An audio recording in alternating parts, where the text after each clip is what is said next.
Okay, so you're originally from Montana. First of all, let me tell the people how I know you. So we are both grad students at UCLA in the ethnomusicology department. That's how I first met Gabriel Lavin, and we just hit it off since. Okay, I met you the first day we walked in for a test. Do you remember that test? That crazy test they had Yeah, us like take on the first it was the oral skills or like theory test, the music theory test, right? music theory. It was Yeah. listening, transcription. It was theory analysis, all these different kind of things. I walked in. It was you, Will, Tyler, and Chris. That's our Hmm. little cohort. And for whatever reason, I just remember Gabe was just making a joke out of the entire situation. You know what I mean? And I was like, okay, this is a cool guy. This is somebody that I can get along with. Making a joke. We walk in and it's like super quiet. Everybody's very, very serious. I'm ready to, take this test and this is UCLA and blah, blah, blah, blah. And Gabe is in there just hanging out doing what Gabe does, which is beautiful, and that's exactly how we met, and then we got along ever since, and we all got in. And so for me, it's been really cool getting to know you, because what you study is, well, first of all, how about you explain it? Because I don't want to sit here and talk about what you study. So introduce yourself, I guess, and your research and all this different kind of stuff. I think I remember that was like the music theory test or something. I just remember being like, man, I have my it's been so long since I studied any theory, so I was just like, this whatever I do is just out the window, man. I wasn't getting that test wasn't getting me anywhere. It wasn't scoring me any points. I remember just being kind of like, whatever, dude. Um, but yeah, so I guess before I went, so like the year before we met, before UCLA started, we started at UCLA. I was in Oman. I actually got a Fulbright to go study in Oman, to go study music there. They have like I play the oud. So I'm originally play guitar. It's a common story, guitarists, and then we start looking for other guitar-like instruments, and so I found the oud, which is you could probably show a picture of it, or but a lot of the listeners will probably know what it is. It's basically like you play it like it's six strings like a guitar, but it's usually like 12 or 11 strings. But I actually got into playing that because I studied Arabic in undergrad.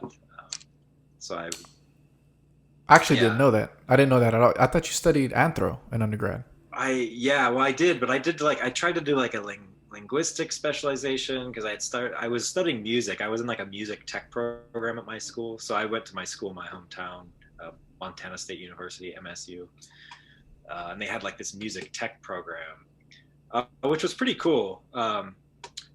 I think if I stayed with it, I could have learned a lot. But I kind of was like, I wanted to use the undergrad experience to kind of like explore things, and I wanted to do a study abroad. So I went to Morocco.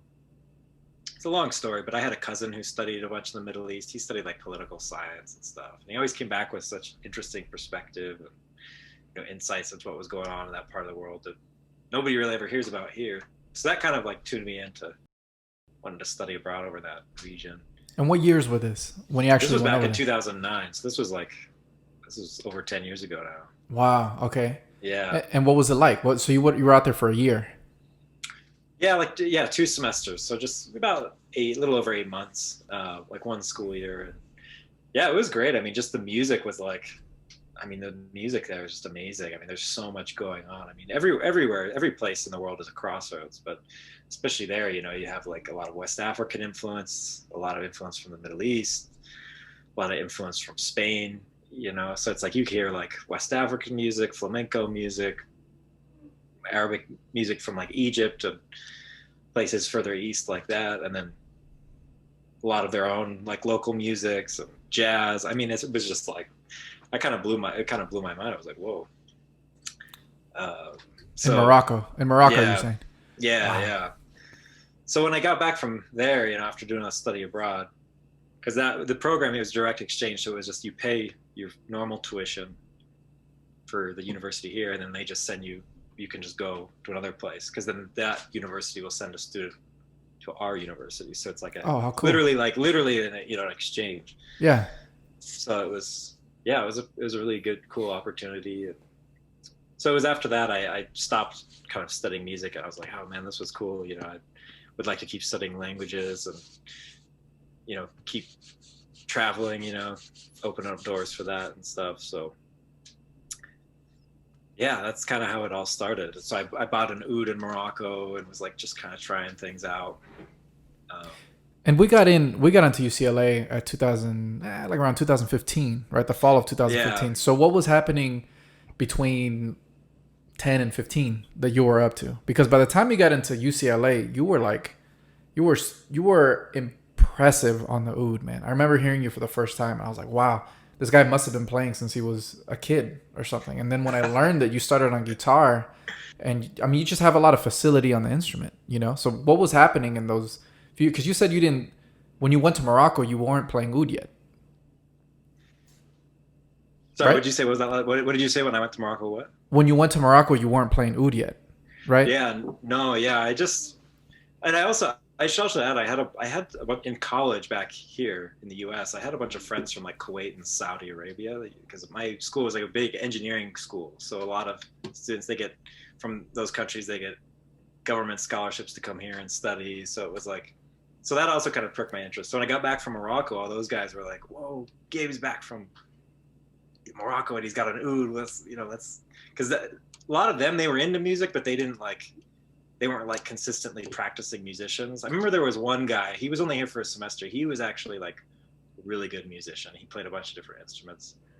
This guy I think his name was Abdullah. He was from Kuwait.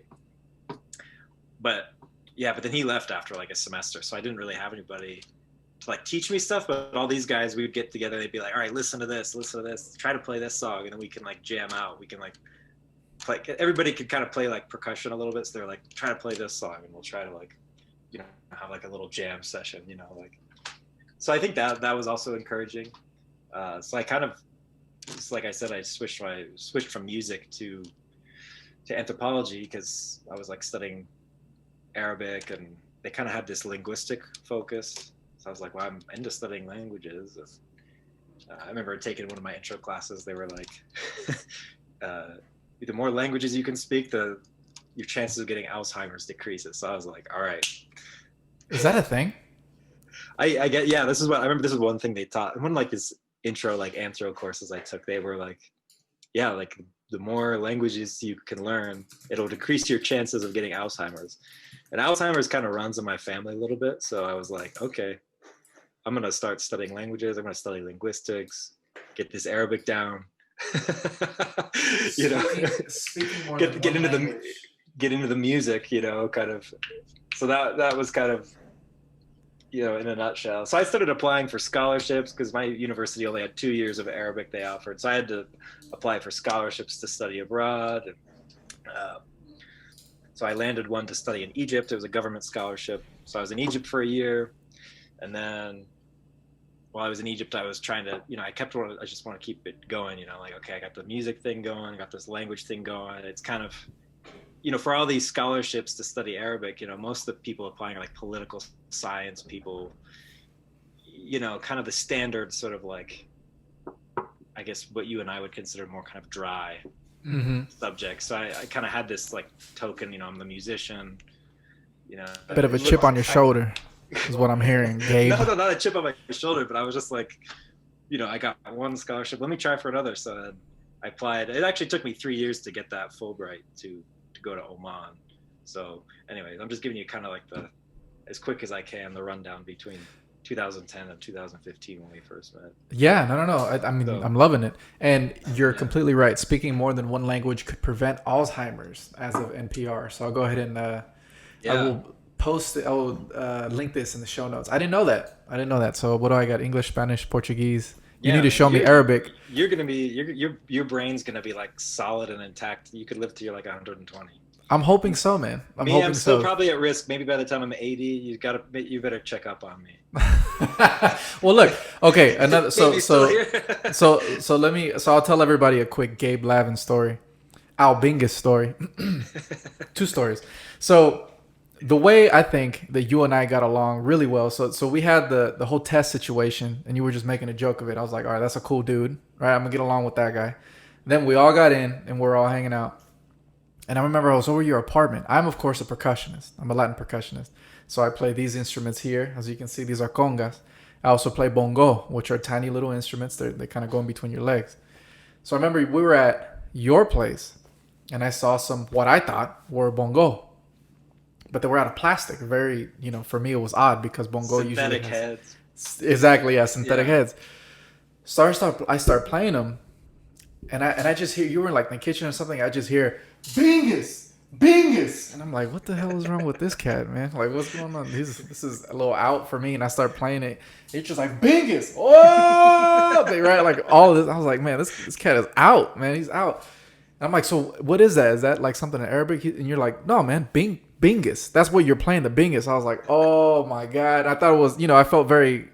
I don't know if racist is the word. I don't know. I'm so uncultured, I guess. Whatever. I thought you were making a joke. And I was like, no, bongo. And you're like, no, Bingus. I'm like, no, bongo, you fucking idiot. Bongo. And you're like, no, you dumbass. Bingus. Right? And anyways. So then it finally got in my thick ass head that they're called Bingus in the Middle East. And now that's what I call you. You're the Bingus. Right? So that's the first one. The second one, which to me truly shows who you are. We were partying in San Diego right here in Gaslamp, a few of us. And it was a crazy night, just ridiculous night. Airbnb was crazy. Super illegal. Like the person who owned the Airbnb wasn't that person. We walk in, it was like some dude in Russian. He's like, do not call the management, Yeah, they were like, don't call the people who own this building about any complaints. Like it was nothing what it was described. They described like 2 bedrooms. No, 3 bedroom. It was a 3 bedroom. It was like, if you want to consider a bathroom, like a living room, like studio apartment area, and a closet, if you want to consider that 3 bedrooms, then that's 3 bedrooms. Exactly. So we walk in and we're kind of just like, what the hell is this? And okay, whatever. We're still going to go get some drinks, whatever, blah, blah. We go down. We were like locked out of the place for a hella long, super sketch, like all these, whatever. So we finally go out and we're trying to get an Uber. And you just hail down like a van or something. I guess it was the Uber.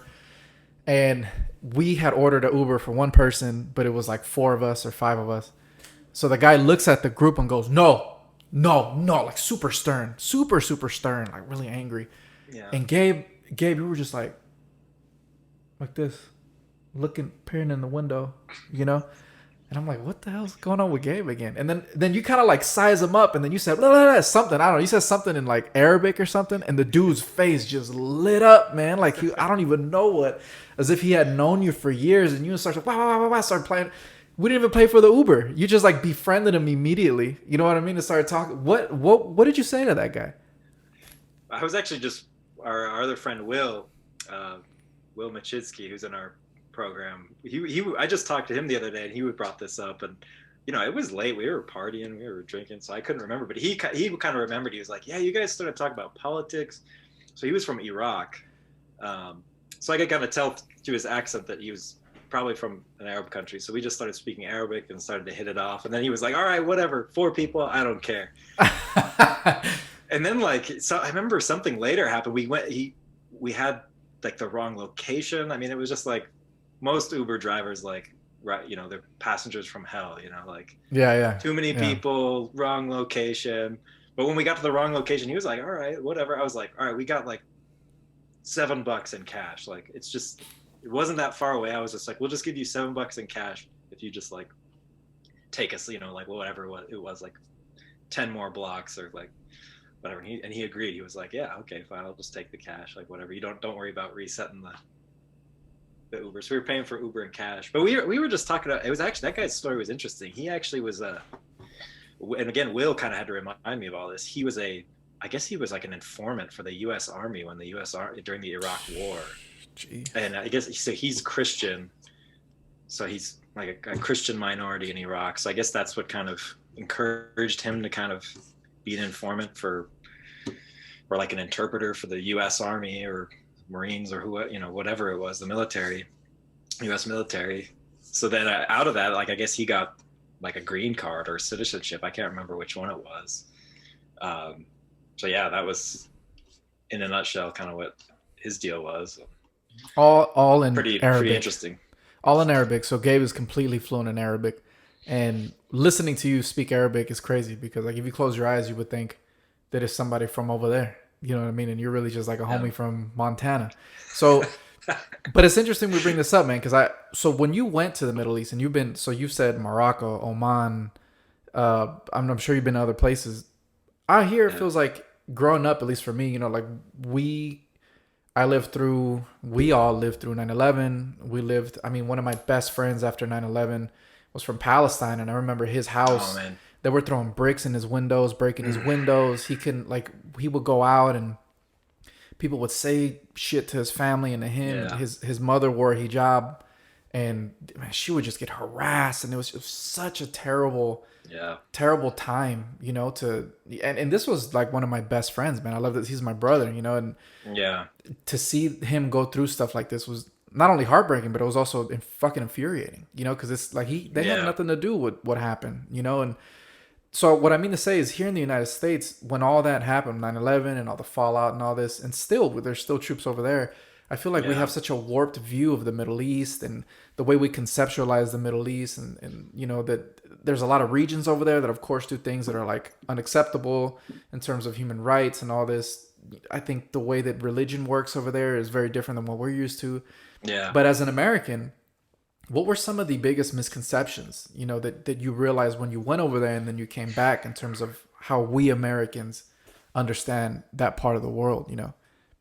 Oh man, this is a big subject, but yeah, I mean, I think just like, yeah, I think it on just on a lot of levels, and it depends on who you talk to, but I just think there's so many levels that there's just kind of like cognitive dissonance. Like, but I would say like the general thing is just, we're not used to, in the US and again, if we're not like your friend who like our ancestry is like from that part of the world or our parents are from that part of the world, um, you just rarely see like human images of people. Like people just, all you see in the media is like what you said, just like either war, violence, or if it's not that, it's like very specific things, like, women are treated this way, or,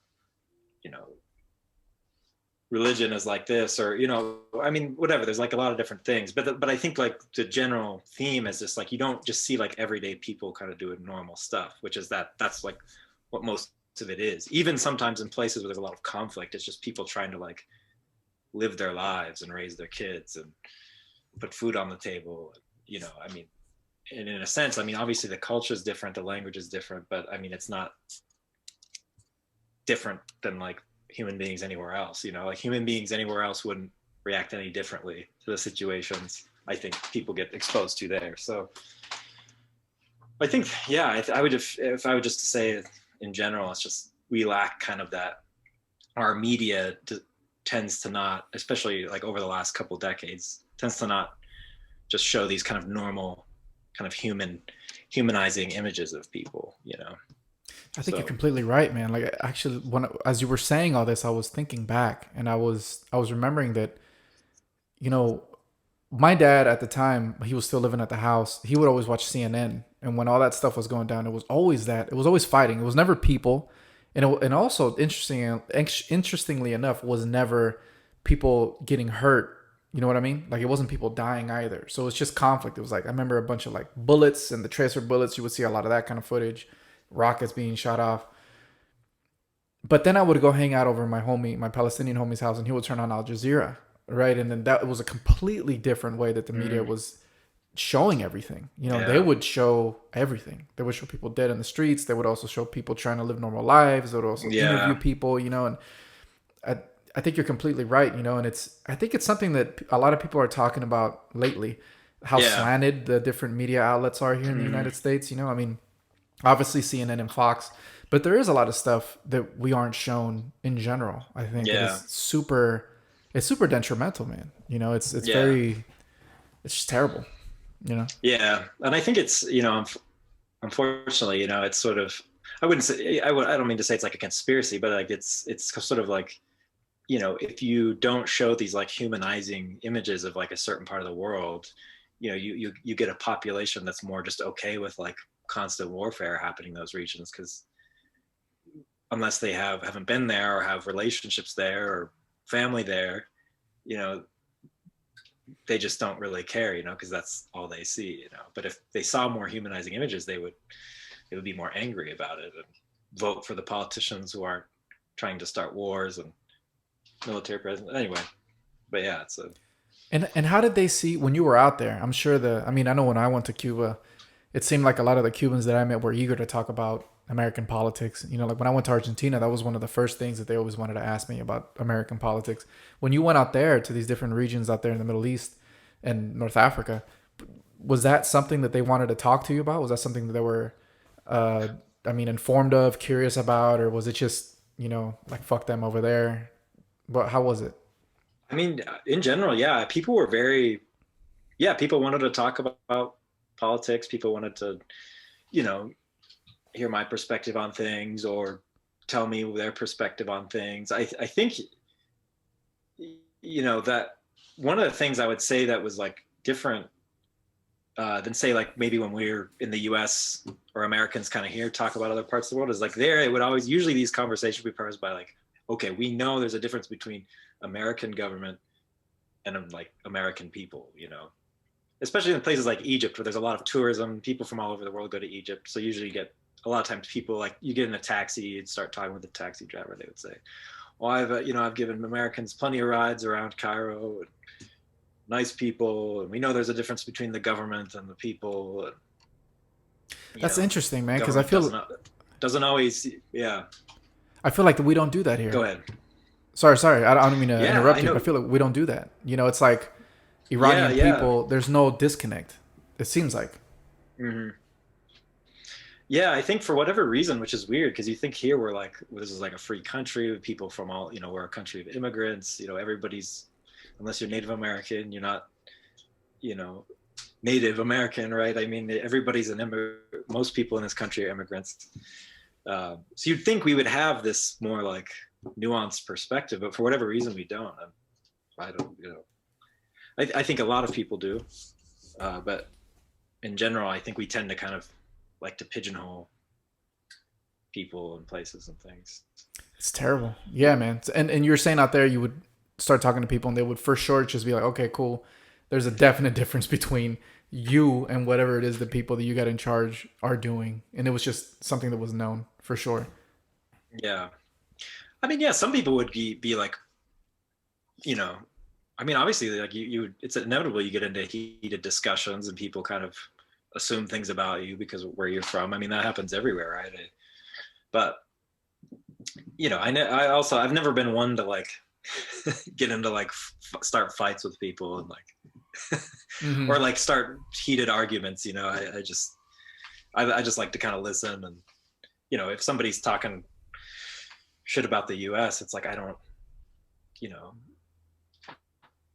it's like that's their opinion. It doesn't necessarily reflect me. It's not like I would be in discussions with them, but it's difficult to take sometimes these things personally because it's like, let's just say I'm patriotic to a healthy degree. I'm not like, well, somebody insulted. Yeah, it's funny, man. It's funny you say that because it's there is, like you just said, everything's supposed to be here. Freedom of speech and individuality and individual thought and debate and discussion, but there are very much things that people can and cannot say, right? I mean, they're unwritten and we don't like to say that you can and cannot say this. I remember, maybe this is even terrible to say, but I remember as a kid being super confused about the Pledge of Allegiance. I remember being even at a young age, like, what? This is a little like culty, like this is a little odd that every morning we're standing up and putting our hand over our hearts. They're very like, it's odd to me. You know what I mean? Like there's certain things here. We have hangups here in the United States, that I don't fully understand. And I'm not the kind of person to sit here and talk about the United States as if it's the worst place in the world. I mean, I just don't believe that to be the case. I think we have a lot of things here as United States citizens that we can enjoy that just, they just aren't the case in other places. Like there's a lot of freedoms that we enjoy. There's a lot of sacrifice that people have done. I'm talking about the people in the military, all these many, many different people in government that have worked to make sure that we have these rights.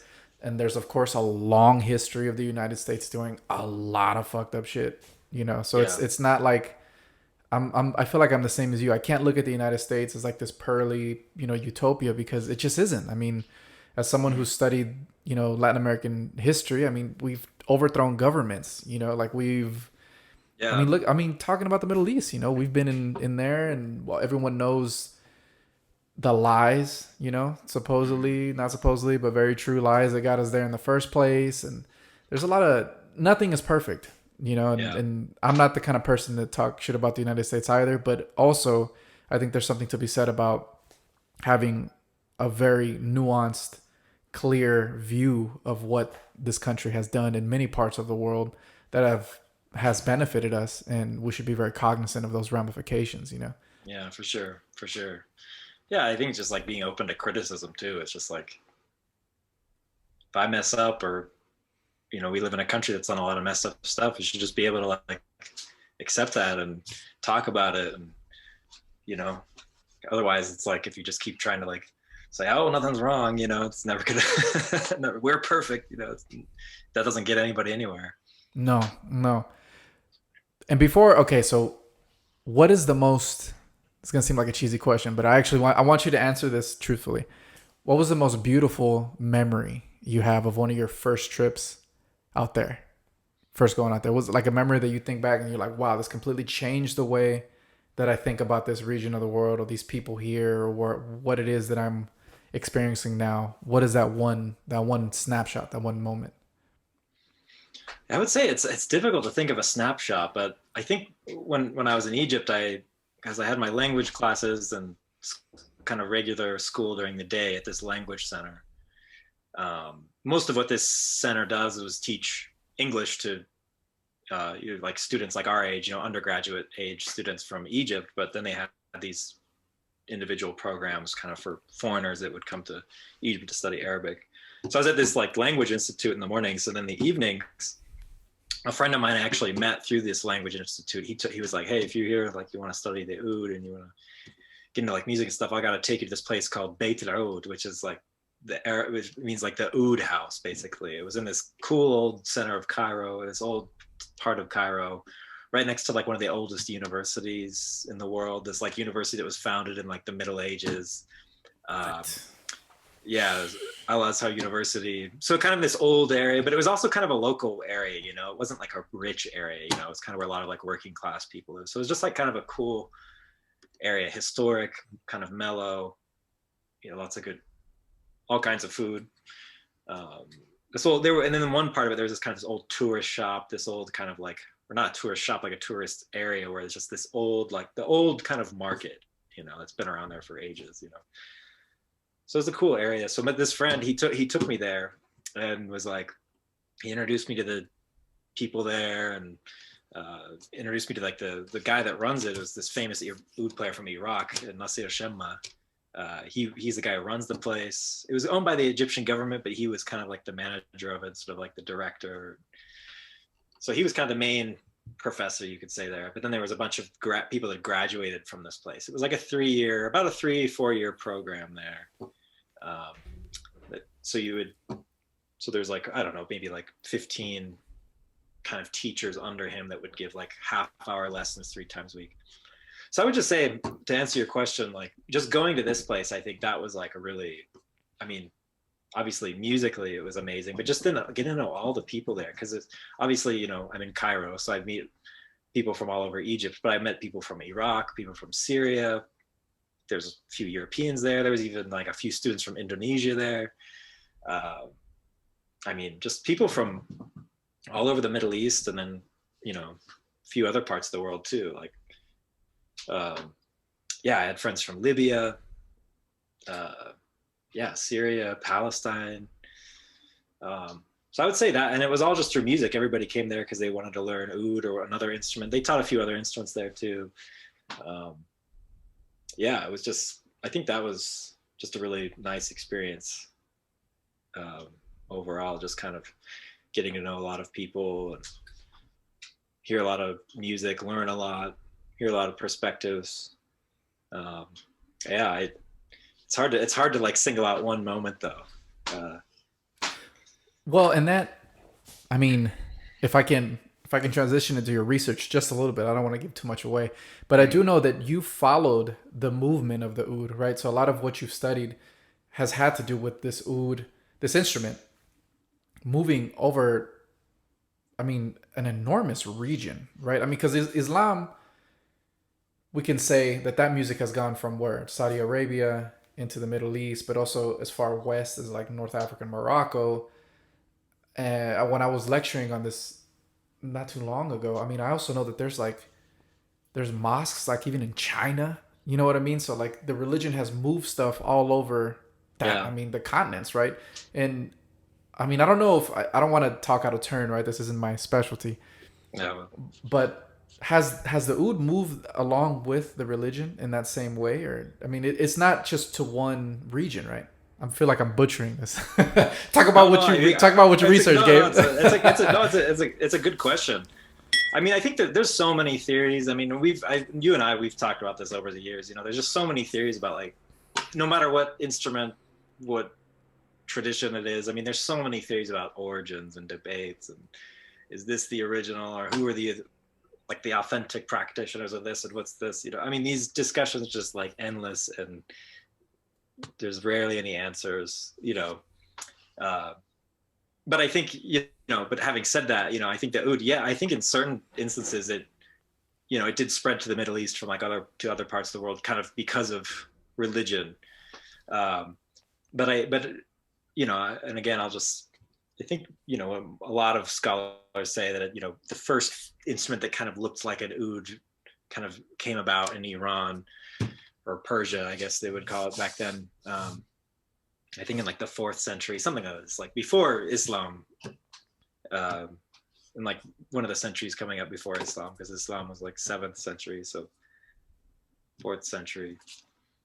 Out of Iran. But I think actually, I mean, and this is just kind of my opinion, I haven't done any like research, but when you go around and talk to a lot of oud makers, nobody's talking about, well, 6,000 years ago or 200 years ago, this is like people are usually like, well, no, I learned this from like a family friend, or like from like an institute, or from a family member, from my grandfather, and he learned, the history is like very recent. Usually people kind of pinpoint like certain makers back in the 19th century, kind of like guitar. Like you had all those guitar makers in Spain in the 19th century that kind of what we know as today's guitars, like that was this group of guys, in Spain, but probably maybe elsewhere too, that like set the standard. Same thing with oud. There's some guys in like Damascus and Istanbul, and other places that kind of set the standard for what we know today. So these kind of, all these debates about, oh, what happened like hundreds and thousands of years ago. It's like, dude, you're forgetting the people that, just were, just around like 80 years ago, or you're still around today and stuff like that. But I think it's an interesting question, because something I've only kind of realized recently in talking to our buddy Albert Aboud. He's another colleague of ours. A friend of ours. He did work in Indonesia. So Albert's his family's from Syria, but he grew up in Boston. He grew up in Abu Dhabi. He kind of grew up all over the place, but spent most of his life, I think, in Boston area. So he did his research in Indonesia to kind of look at like Arabic music in Indonesia. And talking with him, he was saying a lot of the Arabic music that's in Indonesia, and they play oud, play other Arabic instruments, play a lot. I mean, there's so much music in Indonesia. But the Arabic styles there, he was kind of saying that a lot of that kind of came with Islam, or it was because of Islam. People wanted to kind of have this connection to, the Middle East and kind of with Islamic culture. So music was a part of that. But it's interesting because he said they'll play like songs by this famous Lebanese singer. Her name's Fairuz. She's like one of the most famous singers like in the Arab world. She's still alive today.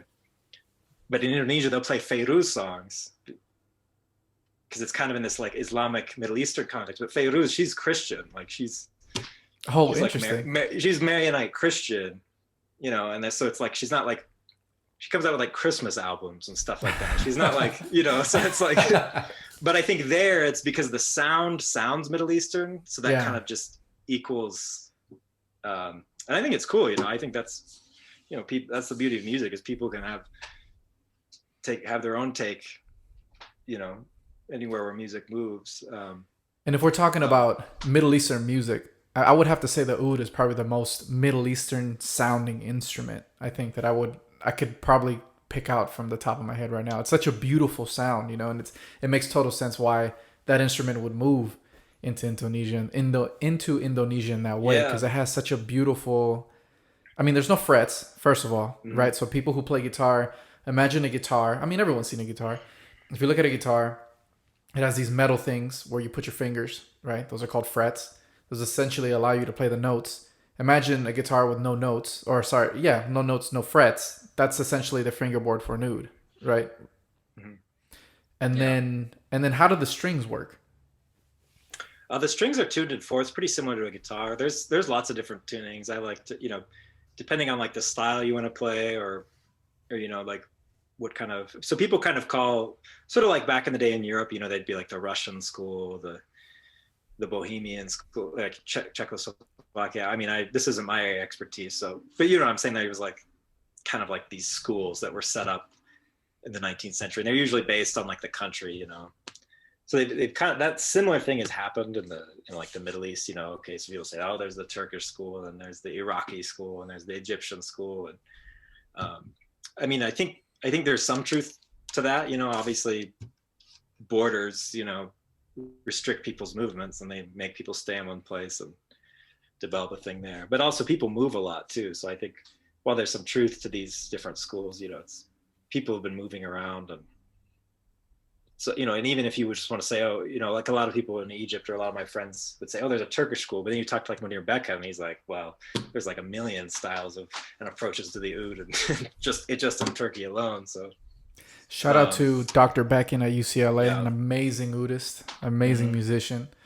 He's I gotta find some videos of him. So why don't we show the people a little bit of what you do, right? We have a video here. So why don't we show you off a little bit? Do you know? I mean, when I was listening to this earlier, it sounded kind of like majory. What's the background with this video we're about to see? Is it the one I sent you on just? Yeah, the one you just sent me. Yeah. Yeah, so actually the oud, so shout out to Vikin Najarian. He's a amazing oud maker in Orange County, or in Anaheim area. I bought the oud I'm playing this video, I bought from him a couple years ago. Spent a big chunk of my savings to get this oud. Worth it. Worth it. Yeah, yeah. So he calls it, so Vikin learned oud making from his grandfather, who so they were he was from an Armenian family, but they lived in Lebanon, in Beirut. And actually, so Vikin's grandfather knew Rossi, our professor AJ Rossi. Shout out to him. When he was a kid, like, so Rossi would go into his Vikin's like grandfather's oud shop in Beirut, like Lebanon, back in the day, and like try ouds when he was like before he moved to the U.S. Way back in the 60s or 70s. Wow. So yeah, there's kind of an interesting connection there with UCLA and Vikin. And I think Vikin went to UCLA too. I think he studied ethnomusicology like us. So anyway, this oud has this, he calls it kind of like an Armenian or Turkish style. Like the size is a little smaller. It's a little easier to grip. And I'm no oud maker, but the sound of it, there's a certain buzz that Turkish ouds or Armenian ouds have, that kind of have this buzz that make you kind of play a little bit more staccato-y and a little bit more short. But you can all still hold notes, but kind of hold these more legato notes. But it's just different than like say a Syrian or Arabic style oud that has a much more kind of like smooth tone, I guess you could say. And I'm not like, don't mean that like at a value, like it's smoother than it's better, but it's just, it has a little bit more, less buzz kind of to it. So whenever I play this oud, that buzzing kind of forces me to do certain, like certain, I don't know, ornaments that to me like sound a little bit more like Turkish or Anatolian, or because it's just the way the instrument is built. If I tried to play something like very like Egyptian sounding or Syrian, it would sound, I mean, to me, it just wouldn't have that right sound. So when I'm playing this kind of major scale, it's basically like a major scale. And since like going to UCLA, like I learned from Mohsin Mohammadi, shout out to Mohsin, he taught us about like the Iranian dastgah, like so the Iranian modes, and he took a whole class where he would just take us through these like different modes that are like in Iranian classical music. And then I played with, shout out to Armin Adamian. We had a group together. We actually took this class from Mosa, and so Armin would teach me kind of some of these sort of traditional Armenian songs. So I feel like when I play now, especially when I'm improvising like in this video, it's just sort of, I'm kind of just digesting stuff I've learned from different people. So when I play this major scale, it's just kind of like, I don't want to, I'll just call it a major scale because I can't say it's like a specific mode from this specific tradition or that. I'll just say it's kind of a major scale with a few modulations. And for anyone who isn't a music major, right, or someone who studied music, so we're talking about scales and modes. Essentially, they're just combination of what we would call pitches or notes, right? So like if someone's singing la da da da da da da da, all that's a scale. That's just a set of pitches, right? So the cool thing with this type of music and something that makes it sound very Middle Easterny is there are notes. So if you look at a piano, there's white keys and black keys. There's notes in between the white keys and the black keys that musicians use in Middle Eastern music. And what Gabe is really good at, and what he was talking about in terms of modes and all this, is these different modes, these different sets of pitches, they have these notes in them that are in between the white and the black keys in the piano.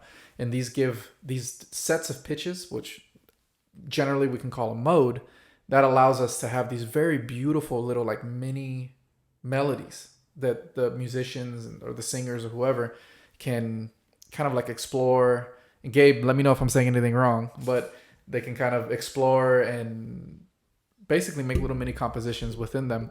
And it's a gorgeous sound. It's a beautiful, beautiful sound. And what Gabe is talking about right now is he's sticking more to like what we in the West would understand as like a major scale, what I just sang. But we get to hear it on a oud. Gabe, let me know. What did I say?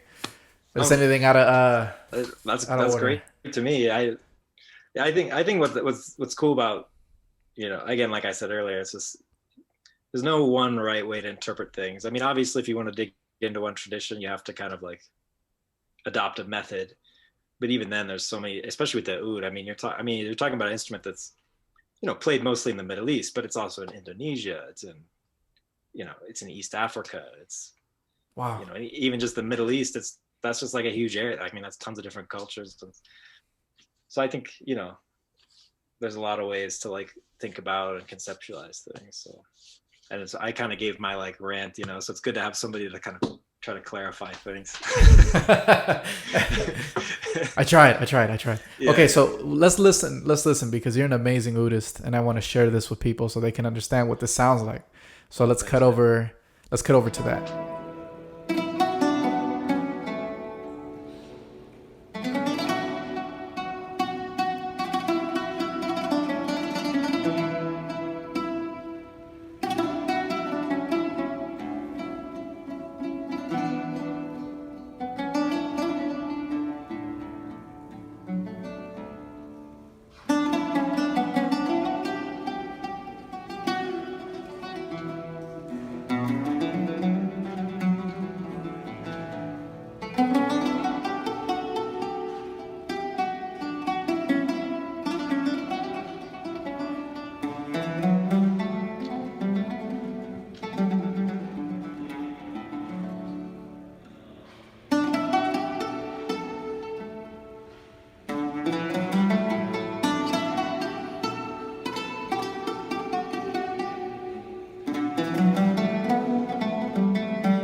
what was the oud maker's name again? Does he have a shop Uh, or something? yeah, yeah. So he's down in the Anaheim area, Orange County area, Vic Nigerian. Are you able to put just like a little like the Yeah, I can editing put. able to put like a little cool? Yeah, Yeah. So yeah, he's definitely he's got a website and everything. Um, he's a super accessible guy. I mean, he's just really awesome person and just really knows his craft and makes beautiful instruments. So, and he's happy to like, if he's not too busy, if you contact him ahead of time, he's happy to have people kind of stop by the shop and check things out. they Yeah, don't put he's the Guitar Center on them, do they? There's like 17 people in there all playing the same well, thing at once. actually, it's interesting. He makes he claims to be like the inventor of the electric oud, and which it is true because he, in the sense that he is like made the electric oud that's like on the global market now, and he's the one who makes them. Damn. And his biggest market is actually back in like countries like Kuwait, countries like in the Gulf region, Kuwait, Bahrain, Saudi Arabia, Oman. So he says that's the market that really gives him a lot of business, making electric ouds. And they sound really great. I mean, Do they though? Do they? Because sometimes, man, I'll I mean, hear an I electric mean, guitar and it sounds not an electric guitar. I'll hear an acoustic guitar with an internal pickup, essentially an electric guitar, but it's an acoustic guitar. It doesn't sound good, man. It doesn't. yeah. I mean, it's never going to be a replacement for that acoustic sound, especially for the oud. Even, I mean, I was talking to him and I've talked to other oud makers too, and they, I hear so many people say, so many makers say that, like, even if you make the exact same oud, like same dimensions, same wood, they both will sound different. Like I mean, I think some places, you can get like these factory made ouds, but even then, people just say it's just the way the instrument design is, the different parts. It's hard to like have one oud and then reproduce that sound, and then let alone reproduce that sound electrically, which is just, that big kind of pear-shaped body and that big, warm, kind of loud but deep, it's kind of soft sound. It's like, you just can't reproduce electrically. But if you have to, so these places, his electric oud's popular for like people that are playing like in like big concerts, big concert halls, or playing with like a really loud band with like a bunch of percussion players. I mean, you have to get electrified. So it's the Yeah. best thing out there if they have to go that route. Nice. And the Yeah. oud it's what I've always appreciated about the oud is it seems like, I mean, I don't know if it is, it must be, but the woodworking on the ouds are so gorgeous all the time, man. Like they have all these inlays, even like on the sound hole, what I would say the sound hole is. Yeah. And it just gets more and more elaborate, and they look like pieces of art. You can hang them on the wall, not even play them, and then you hear someone play them, and it sounds gorgeous. There's such a range, like even when you were playing right now, you would play higher notes, which usually if you're playing a guitar or an oud, you go up the fretboard, and they just cut so beautifully, and then you still hit the lower notes, go away from the body, and the sound, like you said, it sounds so warm. It's really woody. You know what I mean? It's a gorgeous sound. Yeah, it's similar. I mean, somewhat similar range. Maybe it goes a little higher because you have like these, you have 6 strings, so you have higher strings, but it has like a similar, I mean, I would just personally say it has a similar kind of range and sort of feeling as the cello, kind of, in terms of tonal. Like it can go higher, I think, right? Because you have these high, cello is 4 strings, and they're mostly lower strings. But I would put it kind of in. I mean, if you getting into upper octaves, oud kind of goes a little higher, but it's kind of occupies a similar range and kind of timbre as the cello. I mean, that's just my opinion. I've never played cello. I don't even like really listen to much classical music, but I do love the cello, and I kind of, and a lot of people say that too, because actually a lot of modern oud technique comes from cello technique. Yeah, it's actually a guy I've been trying to look into more and research more, because he actually lived in the United States in the 1920s. This guy's name's Sharif Mohiddin Haider. He's kind of considered one of like the founders of like modern oud playing. He studied classical cello. He was from Istanbul, which was, when he was born, it was a part of the Ottoman Empire. So he grew up there, but he was a part of kind of like an aristocratic family. So he grew up kind of studying the arts and playing kind of Turkish music and classical music. He actually studied, because I found newspaper interviews with him from the American press when he lived here, and he said that he studied with a student of David Popper. So I'm sure, it's a name I didn't know until I started looking into this, because I don't know Western classical music as much. But David Popper is like the big name for cello. I mean, this guy in the 19th century, this guy was from Prague. He laid a lot of the foundations for modern cello playing. So this dude who laid the foundations for modern oud playing studied with a student of David Popper. So it's interesting history. Yeah.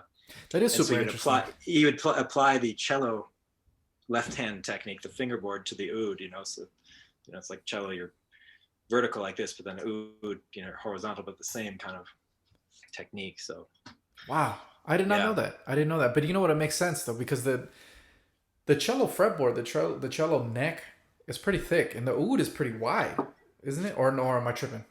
Yeah, it's comparable. I think the oud. I mean, again, I'm not as familiar with the cello, but it's comparable. I think the cello would probably be a little bit more to kind of grip, but I think it's comparable. The oud it's and then it being fretless, it's comparable dimensions, but then it's also a fretless instrument, so that technique can really be translatable between the two instruments. And how long does it take you to learn those notes, man? Because not having the frets is crazy. I play guitar, and guitar is already hard enough because you have to know where to put your finger in between each one of the frets, right? But when you don't have them, like how long does that take? I mean, I guess we could talk to like upright bass players and ask the same question. I mean, I feel like for me it took, and I think it's same with like violin players, cello players, all the fretless instruments. But I mean, for me, it was definitely like around a year, and definitely a few years till I was kind of was able to be more precise. And when you were at this Oud Institute in the Middle East, where was it again? I don't want to keep It was in Cairo in Egypt, yeah. In Cairo. Okay, when you were out there in Cairo learning from these masters, what was the pedagogy? What was the way that you learned it? Was it just you sat down with the master and he was like, check this out, play this? Or was it theory reading, or how did it work? It was a mix. And it was a pretty cool place because it wasn't like this music conservatory. You must show up, most of the people going there, had day jobs or school during the day. So it was kind of a place like people came to learn, but it was also like a social gathering place. You come to meet people and people come, and something that was awesome. So, it was very, you can learn. I obviously learned a lot, but people also just went there just to hang out, because it's like it's just a great place to hang out and meet a lot of cool people. But basically the system they had there was like, it's like 3 days a week you'd meet with, and this was all subsidized by the Egyptian government. So I remember paying like 200 Egyptian pounds at the time for a month. And I could go there 4 days a week and get 3 days a week, get a lesson with, they assign you with like a graduate, somebody graduated from their program. And then you get like a 20-minute to a half-hour lesson. Sometimes they pair you up with somebody. A lot of the times you're just one-on-one, but it's great, So that's 3 days a week. And then the fourth day of the week they did like sight reading. So just like Western music notation, you'd be sight reading these different things. A lot of it too was, some of it was like built for the Arabic scales and Arabic music, maqam. But then some of it, they would just straight up pull from like the Russian school handbook, be like, all right, play this, like really, let's try to work through this really difficult sight reading stuff in like the major scale or minor scale. And it was, so but that was also fun too. You meet all kinds of cool people. And you kind of just hang out for, a couple hours, just trying to sight read stuff. So that was kind of their system. And there's like certain compositions you have to learn that show you're at a certain level. There's like beginner compositions, intermediate compositions, advanced compositions. And if you get kind of through all that repertoire, then you kind of do your like graduation. I never graduated because I wasn't there long enough, but I attended some of these graduation concerts. So you kind of have, the student would give their concert, like half hour, 40 minutes, and then kind of get their diploma. And actually I should say that guy I was talking about, Sharif Mohiddin, who was active in the early 20th century and even was in New York. He lived in New York for a little while. The guy who applied cello technique to oud. So the guy I was learning from is kind of like, so this guy, Sharif Mohiddin, after he lived in the US during the 1920s, shortly after he moved to Baghdad in Iraq, because he had like distant family members that were the royal family in Iraq by that time. So they invited him to come help open up a music conservatory in Baghdad. So he goes back there and teaches kind of like the first generation of like what people call like, you know, the modern Iraqi like school of oud, you know. And so the guy who ran the music school I was going to in Egypt, he's from Baghdad, and he's kind of like the second or third generation from this guy. So what's next? Looking forward, man. Looking forward. We're both coming up on the end to this PhD that we're working on. COVID, I know, has fucked up all the plans that I had in place for the dissertation. I don't know how they've affected your research, but what's it looking like in the future? What do you have working? What do you have cooking right now? Where can people follow you? Where can people get in contact with you if they want to collaborate with you musically or otherwise? What's coming up for Gabe Lavin, aka Bingus? Well, I mean, I've got my Instagram. I haven't been active, you know, I mean, in general, I just, like everybody, I haven't really been that active with anything this year just because of the crisis and everything. But I have my Instagram account. That's kind of like my main, you know, my main sort of platform I use. I'm going to try to start using YouTube a little more, but Instagram is kind of my main thing. So yeah, people can contact me there. What's the handle? But yeah, but just kind of just trying to finish up my dissertation research. So I do mostly historical kind of research on history of like recording and radio in the Persian Gulf region. Because before I met you, the year I was in Oman and lived in Kuwait for a little bit. So that's kind of, and also I had my friends from Kuwait and I went to undergrad with. So that's the reason I'm kind of maintaining that interest in that area. So I have to do some traveling sometime in the next year. We'll see what happens with this vaccine, but I have to make a trip to London and a trip to Leiden in the Netherlands because they've got some old like sound archives that I'm going to be looking at. Do you write Leiden? Sorry, go ahead. Sorry, man. There's this terrible lag. I was just gonna ask. Do you write anything and post it online? Where can people read some of the stuff that you're working on? You know, in some of your research. I still actually I don't have anything published yet. I have a couple things in the Ethnomusicology Review. Actually, one thing in the Ethnomusicology Review, and then I have my academia.edu page. But that's the one thing I have on there. It was actually an article that I wrote that was translated into Arabic. So that's up there. But I think so. The Ethnomusicology Review. I've got an article there, and then at oudmigrations.com, I have an article there about actually. So I attended a oud festival in Sudan. I attended it twice actually, once in 2014 and then another time in 2017. So I wrote an article about that oud festival there. I got linked to this because at the oud school I studied at in Egypt, there was a few Sudanese teachers. So I kind of became friends with them, and then they got involved with organizing this oud festival back in Sudan. They're like, well, we need like a European, American guy. We need like our token white guy to come play the oud. So we know Gabe. Gabe was cool. Like, Gabe was cool. So let's get Gabe. He was a good oud player, and Yeah, you are. So yeah, I went there, and so I wrote an article about that actually. So yeah, it's kind of talking about how Sudan, it's an Arab country, but it's also an African country too, and that's kind of an issue that's at the center of a lot of politics and kind of issues happening there right now. And again, kind of talking about the oud again, the oud is like it's so many different cultures play the oud. So it's just interesting in Sudan. It's kind of it's an Arab instrument, but it could also be considered an African instrument too. There's even people that are trying to start saying there's a Sudanese school of oud playing, and it's when they say what it defines it as the pentatonic scale, so pentatonism. So kind of similar to sort of like Arabic moods, you kind of have these, every step of like a kind of a scale you can turn into a different mode. I mean, it's similar to modal theory and Western music in certain senses. So people, I know theorists, Sudanese theorists that are kind of saying there's the same thing, but with pentatonic modes happening in Sudan. So what some Sudanese theorists are saying is that, well, it's pentatonicism that kind of defines Sudanese oud playing. Wow.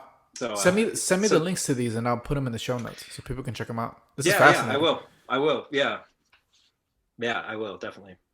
What's one thing that you would like to leave people with about the Middle East and all your travels in the Middle East and travels to North Africa and all these different places and all your different research? What's one thing that you would leave people with respect to everything that you've learned in all your travels? Yeah, that's a lot to say. I mean, I think just kind of what I feel like I've been, one theme I keep going back to, at least to today, what we've talking today, is just, like, just don't pigeonhole people.